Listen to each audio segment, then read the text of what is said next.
Well, more news from Pakistan, where the Finance Minister Ishaq Dar has tabled a bill in both houses of Parliament. The bill is related to releasing nearly $73 million in funds for holding snap polls in the Punjab and Khyber Pakhtunkhwa assemblies. But what's so controversial about it? Well, it comes days after the Pakistan Supreme Court upheld the May 14th date as the election date for snap polls in Pakistan's Punjab, serving a big blow to the ruling government.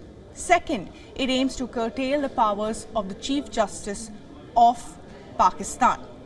What's important to note here is that the bill states it shall override other laws and have effect notwithstanding anything contained in any other laws, rules and regulations when it comes into force. But the bill will also be repealed automatically, it says, after the polls.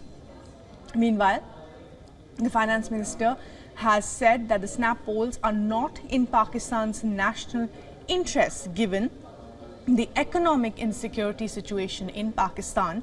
He suggested holding the elections together in all the provinces and national seats and said that it would reduce logistics as well as security expenses in Pakistan. So clearly, this seems to be a standoff there between the Pakistani judiciary and, of course, the current dispensation in Pakistan. Remember, Pakistan is in danger of defaulting on its debt with an IMF bailout program that is stalled since November, while a bruising political battle is raging on between the government and Imran Khan.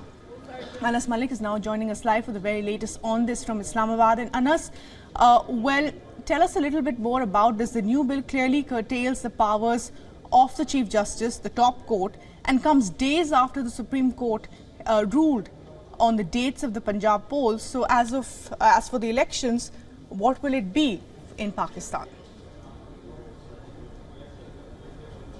Well, for the elections, Bhairavi, it doesn't seem like it is on the priority of the government that they are to happen. As I talk to you on this very floor, not very far from where I'm standing, in the National Assembly, just a floor beneath me, in the hall is where the bill is currently being tabled. We were hearing from Farooq Naik, from Senator Farooq Naik from the Pakistan People's Party, reflecting upon that very bill. Senator Azam Nazir Tarar, the Law Minister, has laid the bill before the joint session of the Parliament, and as soon as it's approved, then in some time it will become an act of the Parliament and it will be promulgated into a law irrespective of the President's signature. Remember, the President had sent it back. The PTI is currently protesting. They are surprisingly so. They are attending this joint sitting of the Parliament, and their senators are very much there. They're holding placards. They're calling for holding an early election. They're also demanding that the Constitution, quote unquote, needs to be saved, and that they will not be allowing this attack on judiciary through this bill. That's what they say. With that being said, the other important component is the monetary bit. Senator Ishaq Dar has today laid the bill before the Parliament with regards to the provision of funds in lieu of the Supreme Court verdict.